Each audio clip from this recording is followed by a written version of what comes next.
नमस्कार दोस्तों, जय माता दी। हमारी यही कामना है कि माता रानी आप सबको हमेशा खुश रखें और आप अपने लाइफ में हमेशा प्रसन्न रहें।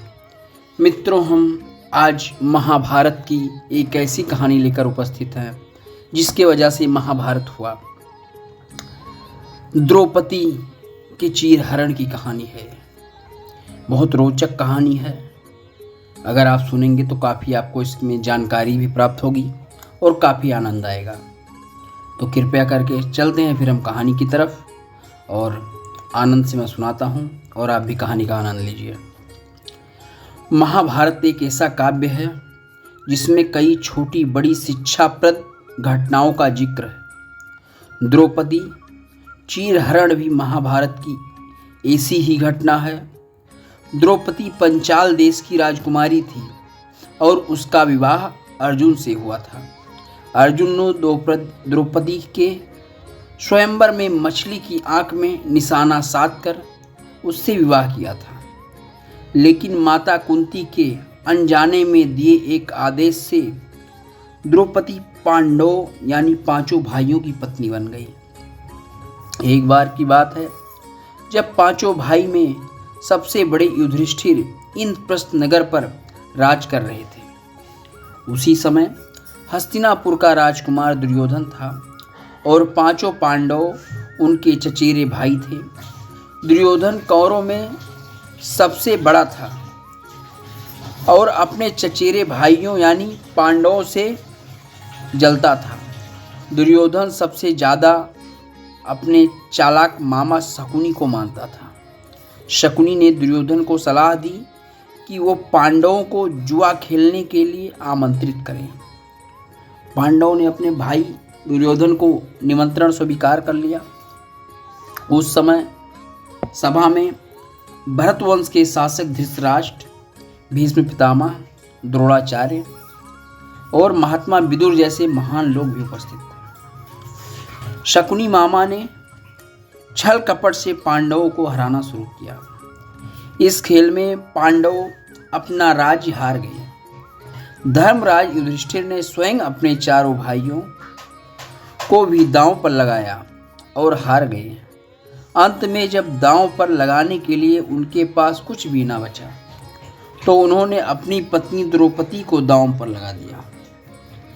दुर्योधन तो जैसे इसी पल का इंतजार कर रहा था। शकुनी मामा की मदद से उसने जुए में द्रौपदी को जीत लिया था। द्रौपदी को जीतने के बाद दुर्योधन ने अपने भाई दुशासन को आदेश दिया कि वो द्रौपदी को भरी सभा में बाल पकड़कर और घसीटते हुए लेकर आए।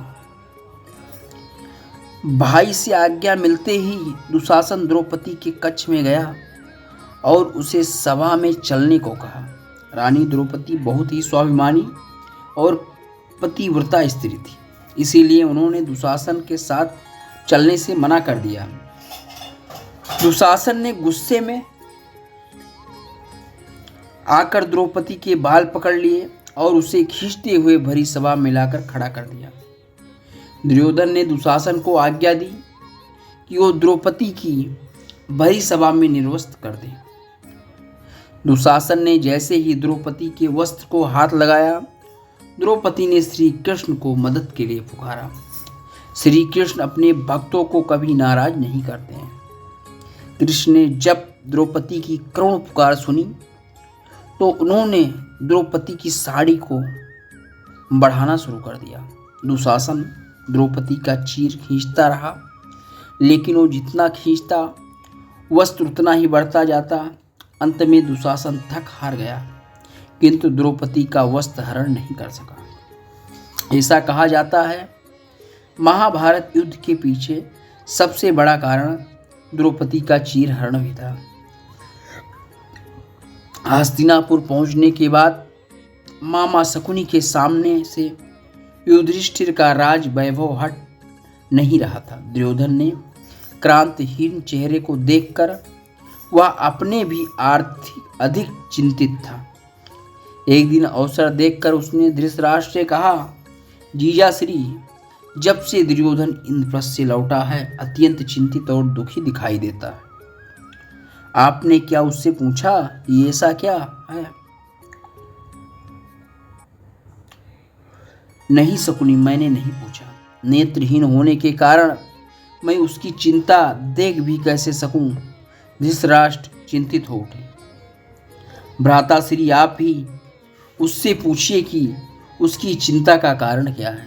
इस पर गांधारी ने शकुनी से कहा, नहीं बहन, यह मेरा काम नहीं है। शकुनी ने उत्तर दिया। कुछ पल चुप रहा और बोला, उसकी चिंता का कारण आपको ही पूछना चाहिए। ठीक है, मैं उसे बुलाता हूँ। धृतराष्ट्र ने प्रतिहारी भेजकर दुर्योधन को बुलवाया और उससे उसकी चिंता का कारण पूछा। परंतु दुर्योधन बिना उत्तर दिए खड़ा रहा। धृतराष्ट्र और गांधारी व्याकुल हो उठे।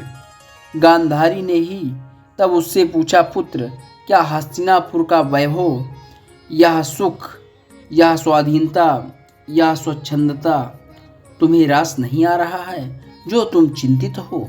क्या बात है, हमें बताओ। इस पर धृतराष्ट्र ने कहा, पुत्र, तुम्हारे मामा श्री का कहना है कि तुम जब से युधिष्ठिर के राजसूय यज्ञ से लौटे हो तभी से तुम व्याकुल हो।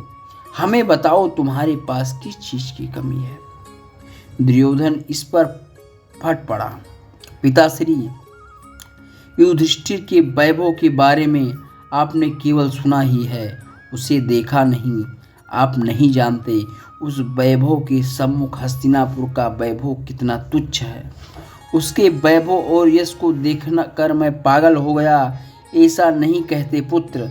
गांधारी बोली, युधिष्ठिर भी तो तुम्हारा बड़ा भाई है।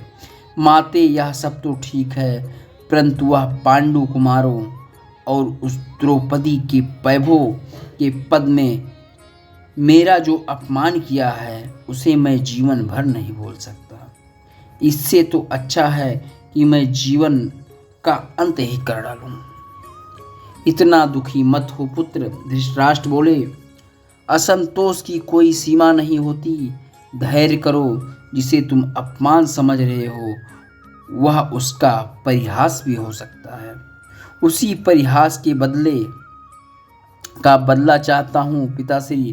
दुर्योधन बोला, आप युधिष्ठिर को घृत क्रीड़ा के लिए यहाँ निमंत्रण कीजिए। मैं जुए में उसका सारा वैभव, सारी संपदा, सारा राज्य उससे जीत लूंगा। नहीं पुत्र, जुए का परिणाम कभी भी हितकारी नहीं होता है। गांधारी शीघ्रता से बोली, बहन, जुआ दुर्योधन नहीं, मैं खेलूंगा। और बहुत देर से चुप बैठा शकुनी बोला, तुम देखना, पांडव मेरे से जीत नहीं पाएगा। नहीं नहीं, मैं घृत क्रीड़ा के लिए पांडव को आमंत्रित नहीं कर सकता। धृतराष्ट्र बोले, जुया का खेल शत्रुता उत्पन्न करता है। इस खेल से मामूली अनबन भी कभी कभी विकराल रूप धारण कर लेती है। पांडव अब शक्तिशाली हैं, उनसे बैर करना ठीक नहीं होगा। पिताश्री, मैं भ्राताश्री युधिष्ठिर से किसी शत्रुता के लिए घृत क्रीड़ा का आयोजन नहीं कर रहा हूँ। दुर्योधन ने कूटनीति चलते हुए कहा, इससे हमारे संबंध प्रगाढ़ भी हो सकता है। इस पर भी यदि आपने युधिष्ठिर को घृत क्रीड़ा के लिए निमंत्रण नहीं भेजा तो मैं इस समय अपने प्राण त्याग दूंगा।